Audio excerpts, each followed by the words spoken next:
guys, and welcome back to my channel. Today I am filming part 2 of our homeschool haul. Today's focus will be on language and social emotional learning because that is something I really want to work on with Scarlett. She definitely has been struggling with feelings and expressing herself, so I got a few resources that we can use to kind of help her learn the language, to express herself, and just some tactics that we can use in order to help her somewhat control her emotions. But being 3, it's just natural and a part of development. So without further ado, let's get started on the materials that I bought for language development. If you are familiar with Montessori, you will know that language development begins with the study of phonics.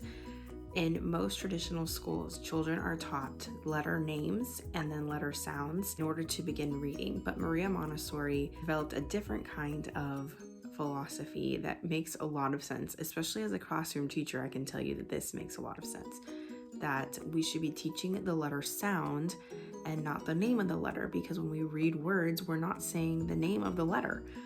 It's revolutionary, makes so much sense. The other thing that she discusses is the importance of teaching lowercase letters, not uppercase letters. Again, when we read words, the majority of our reading is lowercase letters. They'll naturally acquire the recognition of the uppercase letters as they are learning the lowercase letters.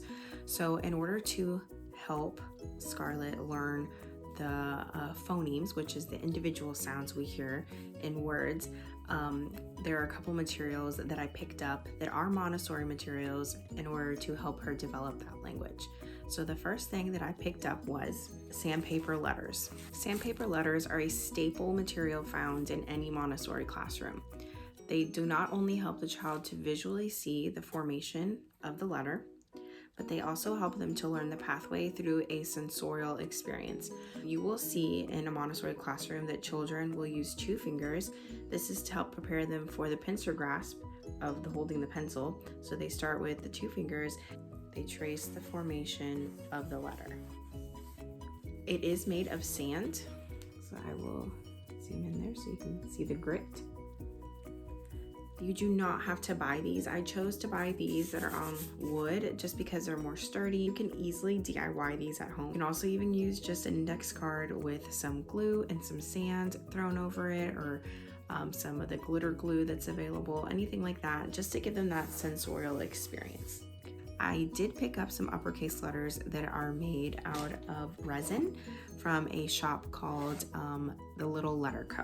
And I will link them down below in case you're interested. I picked up the, I think it's called Midnight Blue. They're made out of resin and they are just absolutely beautiful. So I picked up a set of the uppercase letters. It also came with numbers. I don't have those right here. I will show you those when I do our mathematics portion. The next thing that I picked up for her language development and phonetic awareness is small language objects. This is by no means a requirement to get. I just chose to get these because, again, as I mentioned in my last video, we decided that the cost of sending her to Montessori school would be much more compared to me homeschooling her and buying some materials. And it's just a bag of small objects that you can use to help with finding at first the beginning sounds. So I would show her this and I would say, oh, this is a giraffe. What sound do we hear? J, j. Now, unfortunately, giraffe does not follow the rules. Although it begins with a G, it makes the J sound, not G. So this would lead to great conversation. That's why we do things like this. I have a snowman. So I would say snowman. What sound do we hear at the beginning of snowman? And you would hope that they say S. If not, then you guide them and you would say, I hear S at the beginning of snowman. And you can use this in conjunction with those sandpaper letters. I actually have an entire bag full of these little objects. It should, for the most part, cover most of the letters in the alphabet. Of course, you have the vowels that make 2 sounds, so I will have to find objects like that. The other thing that I got that is very similar to the small objects is some animal figurines. I got these to use both in our science study and also with language development, because again, you can use it to work on those beginning sounds, to work on middle sounds, ending sounds. You can even use them to do spelling, which we'll talk about later. So I got some wilderness animals. So here I have a buck, and then the mama and the baby. I also got a set of safari animals.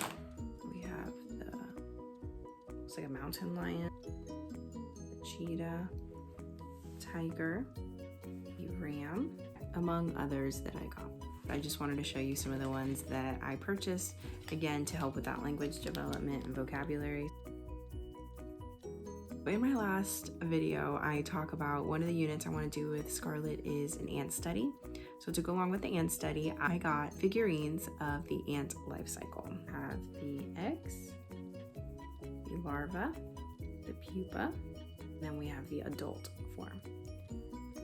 And again, even though these look like just little toys, they lead to a lot of discussion. Like here I can talk about that this is a complete metamorphosis life cycle, something I taught in 5th grade, but we can have that conversation even at a young age. Again, I don't necessarily expect her to fully understand the concepts, but I'm introducing vocabulary and creating a foundation that she'll be able to build on later as she gets older. And then the last set of objects that I got that I can show you today are marine animals. So you can see there's turtles and seals and whales. I apologize for not taking them out, but it's a lot of objects to have around and I still need to find a way to store them. If you have a suggestion on how I can store all these language objects, please leave them in the comments below. I would love to know how you organize language objects if you do Montessori at home.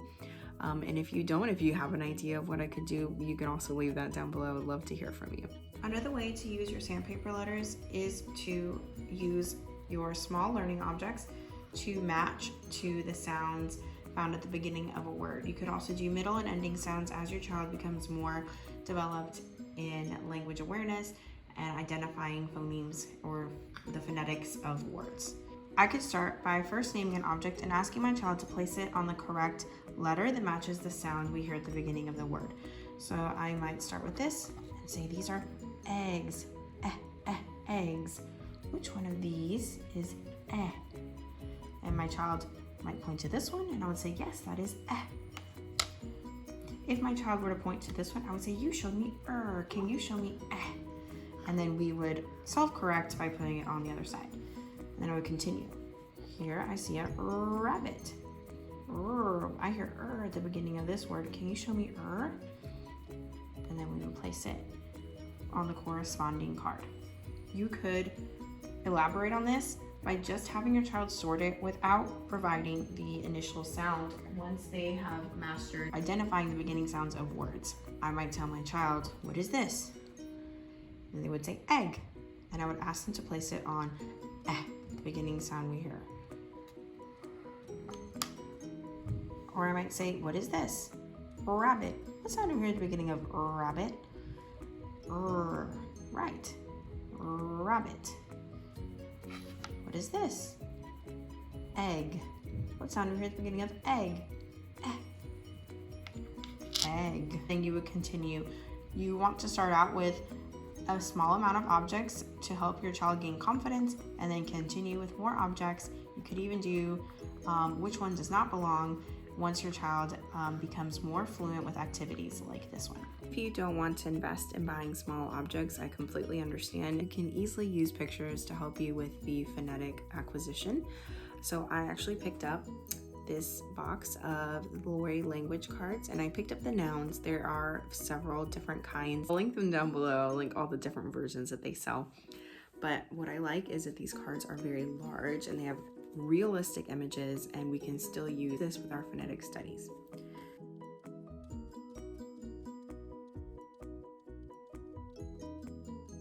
It even comes with a list of the words. Each card is numbered, so in case you're not sure exactly how they're naming it, you have that reference here for you, and it also gives you some ideas on how to use these cards. This is a good resource. In the Montessori curriculum, a child begins learning their letter sounds through the sound game. Before playing the sound game, the first thing that you want to do is begin a 3-period lesson. 3-period lessons do not have to occur all in one sitting, but depending on your child and how quickly they catch on to the concept, it can be easily done within a matter of 5 to 10 minutes, or it may take several attempts, which is fine. You simply follow the lead of your child. So here I would begin period 1 by simply telling my child what these objects are. This is a rabbit. This is an egg. Period 2 would be asking my child to identify the object by pointing to it when I name it. Can you show me the rabbit? Let's say my child points to the egg. I would not correct them. I would say, you showed me the egg. Can you show me the rabbit? And there's a natural self-correcting element here. Period 3 is the final step and asks the child to not only identify the object, but name it. Can you tell me what this is? Rabbit. You're right, that is the rabbit. Can you show me what this is? Egg. That is the egg. With Montessori, it is not encouraged to give a bunch of praise because you want the child to be intrinsically motivated, not doing something just for the sake of getting your attention and your satisfaction. You want to encourage them feeling proud of themselves. Next material that I picked up is the very famous movable alphabet. I actually purchased this from Amazon and I'm quite happy with the quality and how it turned out. It is much less expensive than buying it through other major Montessori retailers. The movable alphabet is just a box of printed alphabet letters. For example, here's G. And they are made out of wood.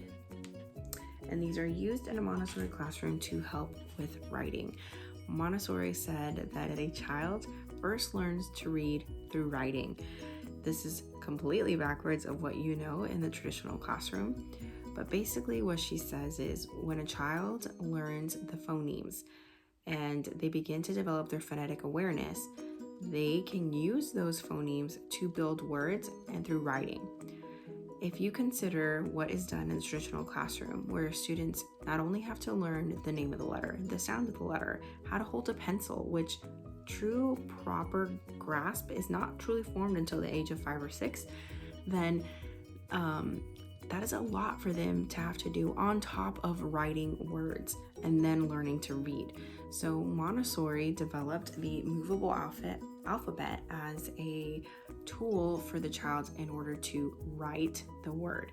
What they don't realize is that as they're writing it, they're actually learning to read as well. So I'm going to go ahead and model that for you using the movable alphabet here in this next clip. Small objects can also be used alongside of the movable alphabet.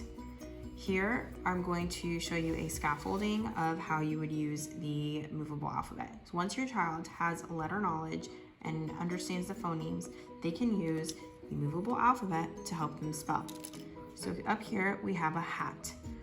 If I was doing this activity with my child, I would say hat, hat. What do we hear at the beginning of hat? So we would place the first sound we hear. Ah, ah. What sound do we hear next? Ah. And as you can see, the consonants and the vowels are two different colors. Ah, t. What's that last sound we hear? T. And we would place the letter here. What the child is inconspicuously doing is actually writing the word, eliminating the need to not only learn how to grasp the pencil, but to form the letters and to focus on the spelling. This allows them to just simply identify the sounds that they hear and build the word without realizing that they are writing and in turn reading. So next we have a word that would not be a consonant, vowel, consonant. It's just a simple word based on the sounds we hear. And in this word, the child will hear every phoneme. So ant, and. First we hear ah, and and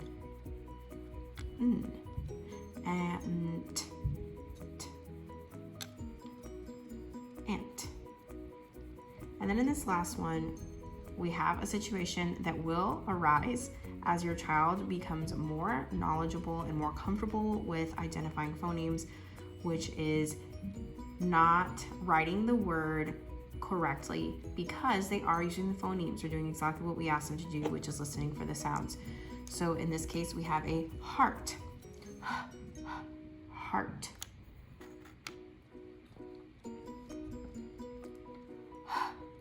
Art.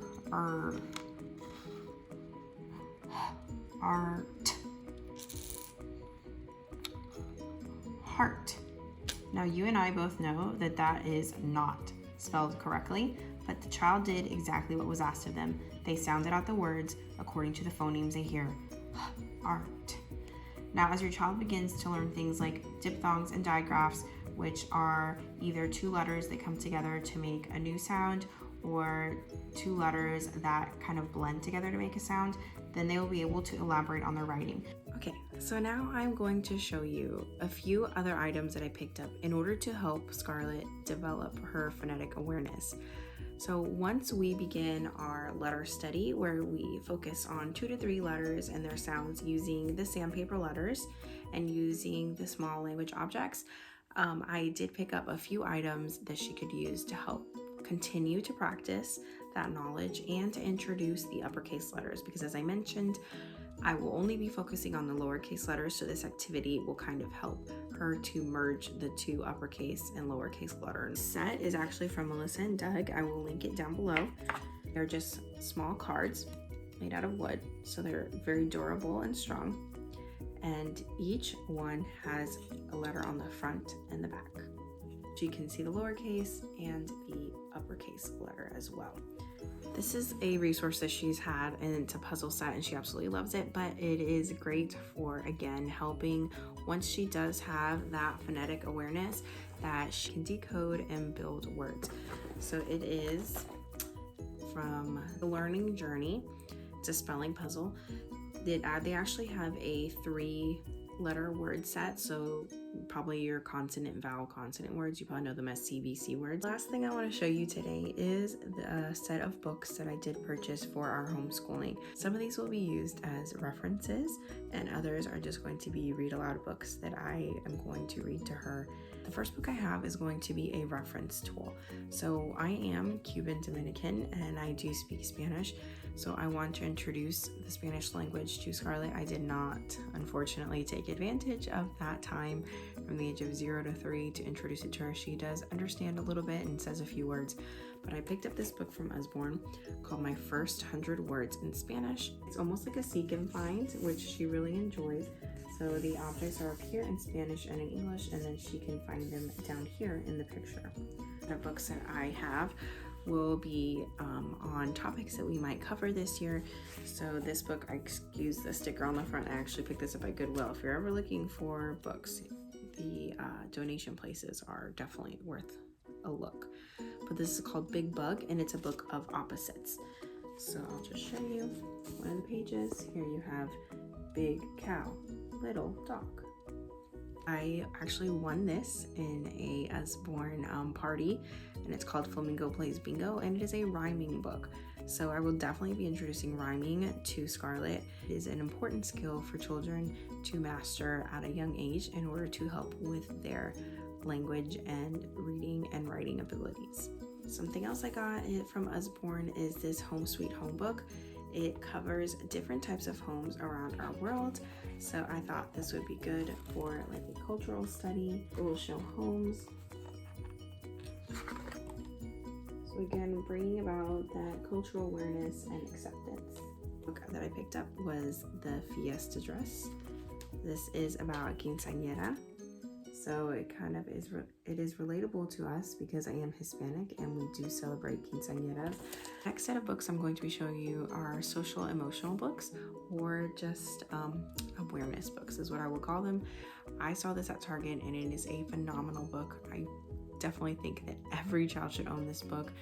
It brings about awareness and acceptance and understanding of other people and their differences. It's called Just Ask. And it is about the differences that some people may have from us. And it says, if you're curious about something, just ask. So the very first page is actually perfect because it does relate to her dad. I'll just give you a quick snippet of what it says.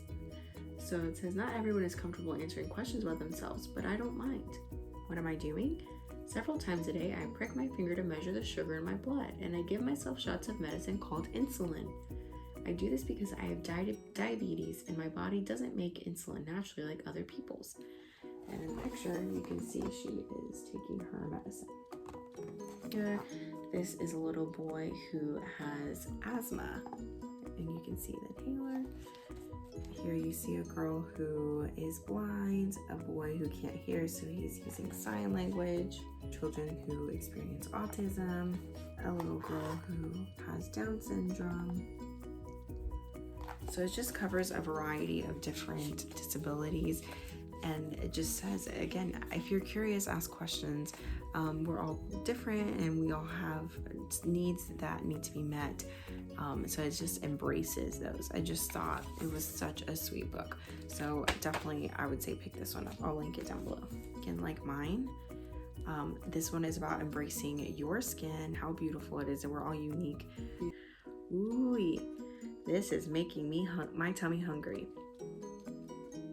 And each page is like that. It just compares like their skin tones to different objects in the world or different foods. So this one's a really sweet book about just like, embracing your skin. And the next one is Lots of Feelings. This one just discusses feelings. It has very large pictures of real children, and it names feelings, which a lot of times when kids show those big feelings or have those tantrums, it's because they don't know how to express themselves and they really don't know how they're feeling. So one of the things that we try to do with Scarlett when she's feeling mad or frustrated or upset or happy or elated, we use those words to help her define her feelings.